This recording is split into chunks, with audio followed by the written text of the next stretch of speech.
Fala, meus queridos trutas, Tony Lobo, seu nutricionista clínico esportivo, voltando aqui para mais umas dicas, e eu acredito que esse vai ser um tema muito polêmico, porque até muitos profissionais não têm coragem de falar a real, não sei se porque não querem perder pacientes, ou não sei se é porque realmente é um conhecimento muito amplo.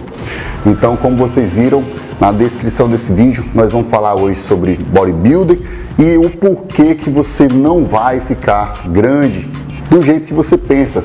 Então, é muito triste a gente ver pessoas gastando rios de dinheiro em suplementação, rios de dinheiro em anabolizantes e outros hormônios, e peptídeos, SARMs, achando que vão ficar perto de um fulano de tal, um Rafa Brandão da vida, um Felipe Franco.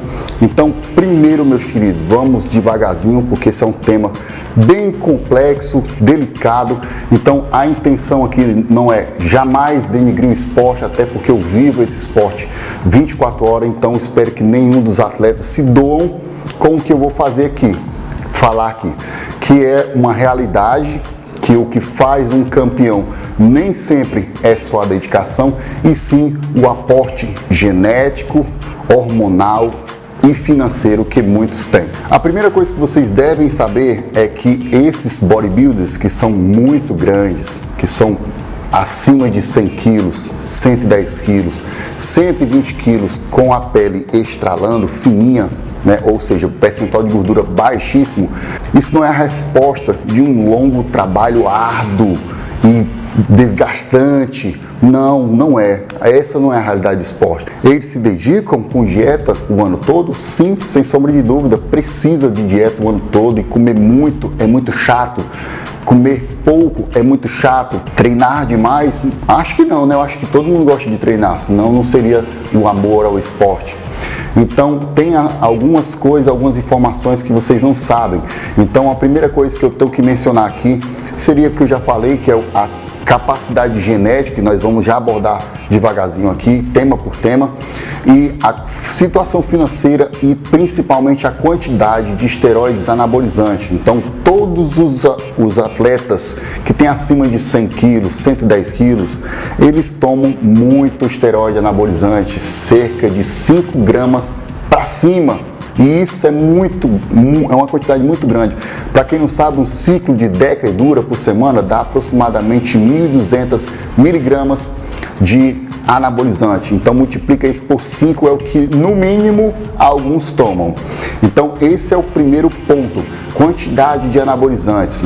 E aí, como o buraco é sempre mais embaixo, tem a capacidade de cada indivíduo geneticamente assimilar esse anabolizante ou não. Então, não significa que você tomando as mesmas quantidades, você vai ter receptores o suficiente para receber esse anabolizante, ou ele se ligar na sua membrana para que exerça a sua função. Então, boa parte de quem abusa de anabolizante e não tem uma resposta genética, eles basicamente só ficam com ele na corrente sanguínea circulante e ele não exerce sua função. Então, primeiro ponto, capacidade de assimilar os esteroides anabolizantes, que são os receptores AR. Segunda coisa, acho que uma das coisas mais importantes, para um bodybuilder ficar muito grande, ele necessita comer muito, e é a parte chata da coisa, que é comer sem vontade. O bodybuilder precisa comer 5, 6, 7 mil calorias, 10 mil calorias para criar um volume extra. Então, vocês que estão esperando tomar anabolizante e criar um volume do nada, não sei como é que isso acontece,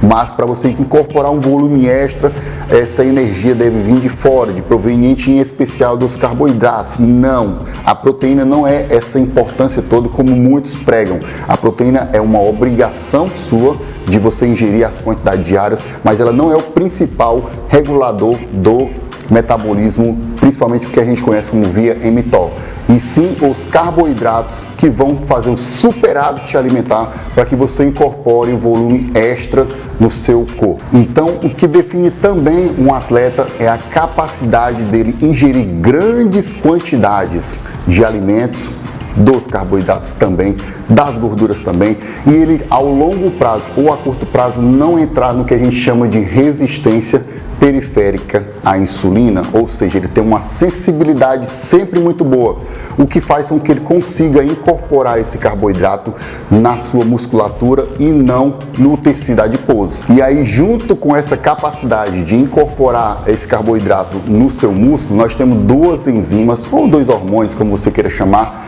que chama-se lipase hormônio sensível, que é justamente a capacidade que o corpo tem de retirar a gordura de dentro da sua célula e colocar para o meio externo para ser metabolizada. E temos também a lipase lipoproteica, que é justamente a que pega a gordura e coloca para dentro da célula. Então, um atleta que ele tem uma genética boa, até nisso ele está ganhando à frente de você. Ele está ingerindo grandes quantidades de calorias e ele está retirando gordura de dentro da célula e não está colocando gordura dentro das células. E aí temos vários e vários outros hormônios endógenos, não é o exógeno que toma, é os endógenos. Estou falando até agora os endógenos. Só o primeiro item que foi os hormônios exógenos, que é os anabolizantes. Então temos outros hormônios que caracterizam um atleta dele conseguir hipertrofiar.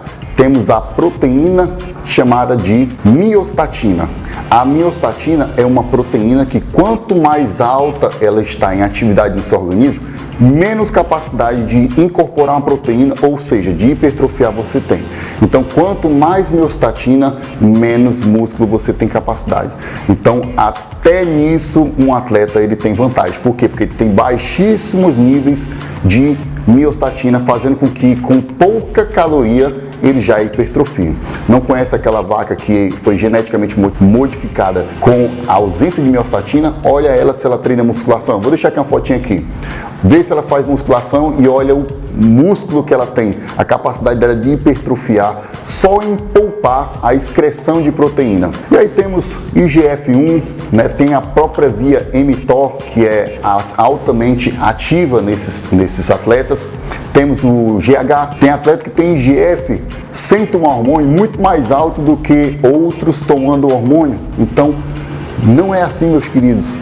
Exige uma dedicação? Sim. Exige um treino? Exige uma longa carreira de 10, 20 anos para ficar daquele jeito? Sim. Não estou tirando o mérito deles. O que eu estou querendo dizer é que muitas crianças, muitos adolescentes ou até adultos, mulheres, se enganam achando que vão treinar daquele jeito, exaustivo, e vão ficar daquele jeito musculosos, que nem a Graciane Barbosa. O shape da Graciane Barbosa não é natural.